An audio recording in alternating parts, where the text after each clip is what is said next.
to my channel. In this video I will teach you how to report a problem on the TikTok. So if you are facing any problem related to TikTok application and you want to report it, so how you can do it, watch this video till the end, and if this video really helps you out, do subscribe to my channel.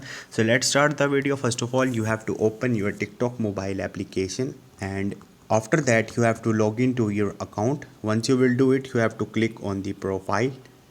Now you are in your profile. On the right top you will see three lines. Just click on it and go to the settings and the privacy. Now you are in your settings. Here you have to scroll up, and here you will see report a problem. Click on it. Once you will do it, it will redirect you to a new page. Here you will get different problems and their solution. So this is the way. Moreover, if you want to report a problem, you have to click on this paper icon on the right top, and right here you can write anything.